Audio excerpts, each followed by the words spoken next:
성탄 축하드립니다. 네, 영어로 해야 대답하신 모양이죠. 메리 크리스마스. 네, 감사합니다. 성탄절에 가장 생각나는 것이 뭡니까? 뭡니까? 선물이요. 선물. Money. What is the first thing to come to your mind when you're thinking of Christmas? Can any of you answer that? What is that? 아기 예수. 예, 이렇게 경건한 분도 계십니다. 예, 우리는 흔히 그냥 크리스마스, 산타, 파티, 선물 그러는데 아기 예수가 먼저 생각이 나야죠. 그럼 아기 예수가 생각이 날 때 누가 먼저 생각납니까? 그분과 관련해서? 물론 마리아죠. 그래서 어떻게 생각하면 이 성탄절에 이 아름답고 기적적인 역사가 나타날 때 마리아만 조명받는 것 같은 생각이 들어요. 물론 예수님도 그렇습니다. 예수님 외에 사람들 가운데 마리아가 생각이 나고 그의 걱정과 고민과 기도와 눈물과 해결을 생각하지 그 외에 다른 사람들에 대해서는 생각을 못하는 경향이 있습니다. 그러나 이 성탄이 이루어지기까지 창세기 3장에서부터 시작해서 수많은 선지자님들이 예수님의 탄생에 대해서 예언하셨습니다. 몇 번이나 예언이 됐을까요? 456번이나 예언됐어요. 그런데 막상 예수님이 세상에 태어나실 때에 가장 고민스럽고 가장 문제를 해결했던 분이 누구냐면은 요셉입니다. 사람들이 요셉에 대해서 많은 생각과 많은 관심을 기울이지 않는 경향이 있습니다. 그래서 오늘 제가 요셉에 대해서 얘기하려고 합니다. 요셉은 사실은 굉장히 경건하고 의롭고 믿음이 있는 사람이었습니다. 오늘 통역하고 계시는데 우리 미국 분들은 잘 안 나오셨군요. 우리 아만다 선생님하고 몇 분만, 호세 선생님하고 몇 분만 들으시게 되겠네요. 네, 이 요셉에 대해서 생각할 때 여러분들은 생각을 깊이 하셔야 돼요. 여러분들이 요셉이 되어보셔야 돼요. 지금이 시대가 달라졌고 상당히 이 결혼관념도 그리고 이 정조관념도 없어졌을 때도 자기 배우자라고 생각하는 사람이 비록 호모섹슈얼 하는 사람들까지라도 배반하면 못 견디는. 근데 요셉에게 온 그 어려움이 첫 번째 바로 그 배반이었어요. 마리아가 요셉과 정혼했던 말을 좀 설명하겠습니다. 유대인들의 습관에 의하면 결혼 과정이 3번 있었습니다. 어렸을 때의 부모님들이 아이들이 자라서 제대로 결정을 하지 못하기 때문에 부모님들끼리 약혼을 합니다. 그리고 나서 계속 지내다가 이 당사자들이 어느 정도 나이가 돼서 자기 분별에 의해서 부모님들이 제대로 판단하고 결정을 해주셨구나 하고서 자기들 스스로 결심을 하고 지나는 과정이 정혼이라고 하는 과정입니다. 그것은 실제로 결혼하는 것은 아니지만 거의 결혼과 같은 그러한 의미가 있고 그리고 법적인 구속력이 있습니다. 그래서 오늘도 본문에 보니까 아직 결혼해서 본거하지 않았잖아요. 그런데 계속해서 그 남편, 그 아내 그렇게 설명하고 있다. 그리고 그 관계를 깰 수 있는 유일한 길은 이혼밖에 없습니다. 그래 실제로 둘이 동거만 하지 아니하지 결혼관계가 그대로 진행되는 게 이스라엘의 특이한 그러한 정혼관계예요. 그런데 그래 배반 사건이 일어났다. 요셉이 가만히 생각하니까 그렇게도 사랑하고 믿고 의지하고 사실 그때 당시에는 15살에서 20살 사이에 마리아로 판단해 오른 건데 그러면 이제까지 살던 시대 생애보다 앞으로 살아갈 생애가 훨씬 긴데 그 귀한 일을 하는 나의 아내 배반했단 말이야. 아니 내가 아닌 다른 사람에 의해서 임신됐다. 이럴 수가 있는가? 당장 신명기 22장 23절 24절 말씀에 의해서 이 사람이 가늠한 것을 드러내고 그것을 본때기로 보여주기 위해서 말씀을 순종하기 위해서 율법을 따르기 위해서 그것을 드러내서 돌로 때려 죽여야 마땅한 걸. 하나님이 그 간음 사건에 대해서는 무섭게 다루셨어요. 그래서 이것을 가지고서 고민을 했습니다. 여러분들, 두 번째 우리에게 신앙 똑같이 이 어려움을 겪는 요셉을 통해서 배우고자 하는 것은, 두 번째 우리가 그 문제를 가지고 생각을 해야 돼요. 모든 문제가 하나님에게서 온다는 것을 확실히 믿는 여러분들과 저는 그렇게 모든 일을 섣불리 아무렇게나 되는 대로 적당히 할 수가 없습니다. 하나님은 우리에게 당하는 모든 일들을 통해서 반드시 하나님의 영광을 받으시고 유익하게 하시지, 그냥 뜻없이 오는 거, 아무렇게나 되어지는 거, 나에게 무조건 손해되는 거 아무것도 없습니다. 그것이 예수 믿는 사람들의 특권이에요. 그래서 요셉은 생각했습니다. 이것을 어떻게 할 것인가. 이 본문에 보니까 요셉은 의로운 사람이라고 그랬습니다. 의로운 사람이라는 말 무슨 말이냐면, 그때 당시에 사람들처럼 하나님의 말씀을 잘 알고 그것을 실천한 사람이었다, 그런 뜻이에요. 그러면 당연히 신명기 22장 23, 24절 말씀처럼 돌로 때려 죽여야 율법을 잘 순종하는 사람이에요. 근데 여기서 우리는 생각을 좀 더 깊이 해야 돼요. 고민하고 생각할 때 그에게 찾아온 생각이 뭐예요? 자기 아내를 이해하고, 무슨 방법이 됐든지, 그리고 그를 용서하고 그와 관계를 조용히 드러내지 아니하고, 많은 사람 앞에서 말해가지고 때려 죽이지 아니하고, 그를 사랑해서 그를 조용히 보내주려고 했던 생각이에요. 굉장히 중요합니다. 굉장히 중요합니다. 여러분들, 닥치는 모든 일이 아무리 의롭고 제대로 된 걸 할지라도 그것을 좀 더 깊이 생각할 때 하나님의 방법이 떠올라요. 여러분, 의롭다고 하는 게 뭡니까? 말씀을 잘 지키는 거죠. 율법을 잘 이해하고 그대로 따르는 거죠. 근데 그것을 한 걸음만 더 들어가면 율법의 핵심이 뭐예요? 사랑이에요. 저는 요셉이 이것을 고민하고 생각할 때에 마리아의 입장에 서보았다는 생각을 하고 싶습니다. 그것이 사랑의 근본적인 해결입니다. 모든 사람이 바로 이 율법의 참 의미를 깨닫고, 사랑의 하나님이 법칙을 지키게 하시기 위해서, 질서를 잡게 하시기 위해서, 하나님의 의로우심을 드러내게 하시기 위해서 그렇게 율법을 주셨지만, 그것의 핵심은 사랑이에요. 이것을 놓치면 율법을 제대로 실천하지 못하는 사람이 되는 거예요. 근데 그 사랑의 핵심은 뭐냐면 남의 입장에 서보는 거예요. 남의 입장에 서보면 생각 밖에 깊이 있는 생각이 나게 됩니다. 생각 밖에 그를 그저 이해하고 용서하고 새로운 관계를 맺을 수 있는 단계까지 이르릅니다. 이것이 예수 믿는 사람들의 특징이에요. 문제가 생깁니까? 고민하십시오. 생각하십시오. 기도하십시오. 하나님이 하시는 일은 절대로 실수가 있거나 손해가 없습니다.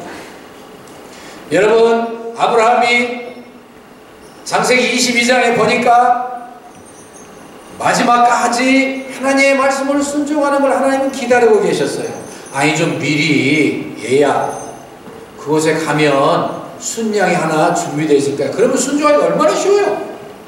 근데 하나님 그렇게 안 하셔요. 마지막까지 그 중심을 테스트해서 그 중심을 받으시기를 원하셔요.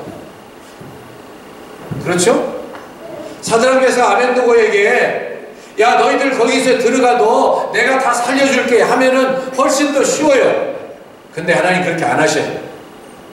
자기의 목숨을 바쳐서 하나님을 사랑하고 실천하기까지 기다리셔요. 모든 일이 다 그렇습니다. 요셉이 그렇게 고민하고 순종할 때에 자기 스스로 하나님의 은혜에 의해서, 성령님의 감동에 의해서 내가 손해를 보고 망신을 당하고 내 아내를 잃어버린 한이 있어도 나는 그를 사랑해서 놓아줘야 되겠다. 결코 그를 부끄럽게 하거나 창피를 당하게 하거나 맞아 죽게 하지 않겠다. 그 마음을 하나님 받으시고 응답하시고, 뭐라고 응답하셨어요? 야야, 너 몰라서 그렇지, 그에게 잉태된 것은 성령님으로 된 거야. 하나님의 456번이나 약속해 주신 그 놀라운 메시아 탄생의 연이 이루어지는 순간이야. 알았지, 요셉? 얼마나 기가 막힌 응답입니다. 저는 분명히 믿습니다. 여러분들과 저의 경험을 통해서, 말씀을 통해서, 성경에 나와 있는 수많은 사람들을 통해서 반드시 깨닫는 게 하나님에게 뭐냐면은, 하나님은 우리에게 결코 손해보게 하지 아니하신다. 당장 눈으로 볼 때는 손해요. 당장 눈으로 볼 때는 속상한 것이요. 당장 눈으로 볼 때는 말도 안 되는 거예요. 세상에 뭐 이럴 수가 있나? 아니에요. 그럴 수가 있어요. 왜요? 하나님이 하시는 거니까요. 그리고 또 왜요? 나의 유익을 위해서, 나의 훈련을 위해서, 나의 신앙 연단을 위해서, 더 큰 복을 받게 하시기 위해서 그렇게 하시기 때문에 그래요. 무엇이든지 어려움이 생긴다고 느껴지십니까? 무릎을 꿇으십시오. 마음에 무릎을 꿇고 하나님을 구하십시오. 하나님께 지혜를 구하십시오. 해답을 구하십시오. 하나님이 놀라운 음성으로 응답해 주실 것입니다. 마지막 세 번째, 이 요셉은 그대로 믿고 실천했습니다. 그것도 쉬운 거 아니에요.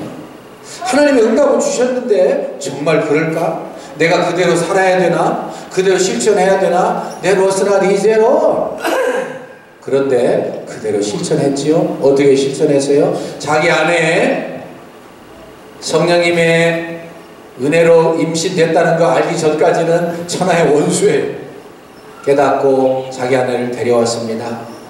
자기 아내를 데려왔습니다. 자기 아내와 결혼하는 것을 포기하지 않았습니다. 그리고 마지막 부분에 뭐라고 말씀했어요? 하나님의 예언대로 이 일이 성취되어야 되기 때문에 그와 함께 동침하지 않았어요. 왜? 성령님께서 처녀의 몸을 통해서 예수님을 보내주셔야 되는 그 중요한 예언과 의미가 있기 때문에 그것을 실천해드리기 위해서 그 아내와 잠자리를 같이 하지 않았다 그 말이에요. 쉬운 거 아닙니다, 여러분. 쉬운 거 아닙니다. 그러나 하나님을 참으로 사랑하고 하나님의 주시는 깨달음을 가지고 그것을 온전히 순종할 때 그것을 통해서 위대한 하나님의 역사가 나타납니다. 무엇 때문에 그랬다고요? 마리아의 입장에 서보니까 사랑할 수 있었고 이해할 수 있었고 용서할 수 있었고 그를 나와 함께 최고의 하나님의 사람으로 세울 수 있었다, 그런 뜻이에요. 여러분들이나 저나 마지막 송년에 아쉬움이 있습니다. 이제 한 주일 남았지만 매일 기도하시게 될 거예요. 내가 한 1년 동안 어떻게 살았나? 내가 하나님을 어떻게 사랑했나? 내 이웃은 어떻게 취급했나? 내 형제 자매, 특별히 한 지역교회 안에서 함께 신앙생활하게 섭리 가운데 맺어주신 우리의 가장 가까운 신앙의 이웃은 내가 얼마나 사랑했나? 생각이 깊어지고 그리고 후회가 되어지고 아쉬울 수 있을 거예요. 아쉬움을 털어버리는 해답을 가르쳐 드릴게요. 남의 입장에 서보십시오. 요셉이 되어보십시오. 기도를 하십시오. 그러면 하나님이 뜻밖의 어마어마한 축복의 배경이 함께하고 있는 것을 깨닫게 되실 거예요. 어느 추운 겨울날 밤 밖에 눈이 많이 내리는데 그 유명한 샌프란시스코의 그 작은 침소에 누가 문을 두드립니다. 그래서 막 잠자리에 들어서 잠을 청하고 있었는데 귀찮은 생각이 들었지만 자기가 그리스도인인지라 그것을 일어나서 문을 열어주었습니다. 아, 밖에 서 있는 사람 보니까는요, 너무너무 흉측하게 생긴 나병 환자, 요즘 문둥병이라고 안 하더군요. 예. 하여튼 나병이라고 얼른 여러분들 이해하기 쉽게 이해를 하셔야 돼요. 흉측한 곳으로 서 있는 거예요. 그냥 문을 닫고 싶었지만 그리스도인이 그럴 수 있어요. 들어오시라고 그랬습니다. 자리에 앉으셨습니다. 어떤 일로 오셨나요? 예, 전 몹시 춥고 배가 고픕니다. 식사는 하셨냐고 물어봤는데 하여튼 그래서 하는 수 없이 자기가 그 다음날 아침 먹으려고 했던 빵과 우유 한 잔을 갖다 대접을 했습니다. 이 사람은 3일이나 굶어서 배가 등가적에 붙어 있었기 때문에 개걸스럽게 먹어치웠습니다. 그럼 이제 밖에서 들어와서 몸도 녹였고 밥도 먹었으니 이제 가주셨으면 좋겠는데 엉뚱한 제안을 합니다. 아이, 내가 참 이 기침을 컬록컬록 하면서 내가 지금 밖이 너무 추워가지고 도저히 나가면 안 되겠으니 이 방에서 하루 자고 갔으면 어떻겠습니까? 자고 갈 수는 없을까요? 너무 뻔뻔스러움에 화가 났지만 자기가 그리스도인인지라 생각을 바꾸어서 그러십시오. 할 수 없지요. 그러면서 자기가 평소에 자던 작은 침대를 내어드리고 그리고 그 밑에 따로 누워서 잠을 청하고 있었습니다. 얼마나 심한 납병 환자였는지 냄새가 너무 견딜 수가 없습니다. 그런데도 참고 잠을 청하고 있었는데 뜻밖의 이 납병 환자가 또 다른 제안을 합니다. 성도님, 제가 몸이 너무 추워서 잠을 잘 수가 없습니다. 그러니 당신이 옷을 벗고 당신의 그 따뜻한 몸으로 나를 좀 녹여주시오. 그래서 잠을 좀 잘 자게 해주시오. 너무너무 뻔뻔스러운 그 이야기를 듣고서 일어나서 당장 내어 쫓고 싶었지만 예수님이 자기 같은 죄인을 구원해 주신 것을 생각해서 꾹꾹 참고 옷을 하나씩 벗어던지고 진짜 알몸으로 가서 그를 꼭 껴안았습니다. 생각해 보세요.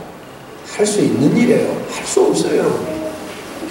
온몸에 진물은 흐릅니다. 냄새는 썩어 들어간 냄새가 너무너무 역겹습니다. 보기가 너무너무 징그럽고 무섭습니다. 근데 예수님을 생각해서 그를 꼭 껴안고 잠을 청했습니다. 잠이 올 리가 없는데 그 악취와 그 무서움과 그 기분 나쁨과 속상함 때문에 잠이 도저히 오지 않을 줄 알았는데 자기도 모르게 잠에 빠져들어갔습니다. 꿈을 꿨습니다. 꿈속에서 예수님이 나타나셔서 환하고 밝은 얼굴로 그를 쳐다보면서 프란시스야, 나는 내가 사랑하는 예수야. 오늘 내가 나를 잘 대접해 주어서 너는 하늘의 상급이 클 거야. 깜짝 놀랐습니다. 예, 예수님? 제가 예수님 위해서 아무것도 해드린 게 없는데. 그 꿈을 꾸고 나서 깜짝 놀라서 일어나 보니까 벌써 해가 동동 뜨고요. 그 짧은 순간에 깊이 잠이 든 거예요. 반드시 악취가 나고 그리고 이게 엉망이 돼 있어야 되는데 그런 냄새는 하나도 없고요. 그 납병 환자는 온데간데 없이 사라졌고 그리고 그것이 한기 없기 짝이 없는 침대가 됐습니다. 이 유명한 성 프란시스, 하도 유명하니까 말을 많이 들으셨습니다만 저나 여러분들이나 어떻게 그렇게 할 수가 있었을까? 저는 상상이 안 가요. 근데 한 가지 해답을 얻을 수 있다면은 그 납병 환자의 입장에 서서 그걸 이해하고 그것이 사랑이에요. 여러분들이나 저나 다시 말씀드리지만 한 해 지나는데 너무 아쉬움이 많습니다. 하나님은 사랑이신데 목숨 다해 하나님 사랑하라고 그러셨는데 하나님을 사랑하는 계명을 순종하는 건데 말씀을 순종하는 건데 내가 얼마나 했는지. 특별히 두 번째 계명은 이웃을 내 몸처럼 사랑하라고 그러셨는데 내가 얼마나 사랑했는지 괴롭습니다. 아쉽습니다. 약해 빠져서 말씀대로 순종하지 못한 내가 밉습니다. 그러나 마지막 성탄을 준비하고 맞이하면서 이 어마어마한 성탄에 하나님의 위대한 섭리가 계셨구나. 한 사람의 고민을 통해서, 한 사람의 기도를 통해서, 한 사람의 순종을 통해서 하나님의 위대한 역사가 이 땅에 이루어졌구나. 만약에 요셉이 아니었다면, 요셉이 순종하지 못했다면, 요셉이 기도하지 않았다면 무슨 일이 생겼겠어요? 어려웠을 거예요. 하나님은 여러분들과 저를 쓰셔서 아까 우리 정 목사님 말씀한 것처럼 주일학교와 중고등부와 청년부 대학부 불러일으키기를 원하십니다. 그리고 다민족 복음화를 일으키기를 원하십니다. 어저께도 제가 사랑하는 친구 데니얼 리스를 오라고 그래가지고 그 형제는요 정말 자기도 옛날에 마약하고 엉망진창에 살았는데 자기가 구원받고 감격해서 선교사 헌신하세요. T2T, Trainer to Training. 우리 교회에서도 그렇게 전도를 훈련시키고 그리고 주님 안에서 성장하게 해주겠다고 얼마나 저에게 열심을 보이고 노력을 하고 먼 곳 일부러 와가지고 저랑같이 제가 평소에 기도하던 대로 저희 골목에 있는 그러한 사람들을 다 방문하면서 복음을 전했습니다. 몇 시간이나 지났을까요? 복음을 받든 안 받든 너무나 흐뭇했고요. 그리고 그분들 중에 다는 아니지만 복음에 열려있는 분들이 있어요. 프란시스의 평화의 기도를 한번 들어봅시다. 모든 것을 깨닫고 밤에 문둥한 자에게 불순절했던 자신의 태도를 회개하면서 자신과 같은 비천한 사람을 찾아주신 하나님께 감사 기도를 드리면서 이렇게 기도했지 않습니까? 평화의 주님, 저를 평화의 도구로 써주소서. 미움이 있는 곳에 사랑을, 다툼이 있는 곳에 용서를, 분열이 있는 곳에 일치를, 의욕이 있는 곳에 신앙을, 그릇됨이 있는 곳에 진리를, 절망이 있는 곳에 희망을, 어둠이 있는 곳에 빛을, 슬픔이 있는 곳에 기쁨을 가져오는 자 되게 하소서. 위로받기보다는 위로하며, 이해받기보다는 이해하며, 사랑받기보다는 사랑하게 하여 주소서. 우리는 줌으로써 받고 용서함으로 용서받으며 자기를 버리고 죽음으로써 영생을 얻기 때문입니다. 아멘. 기도하십시다.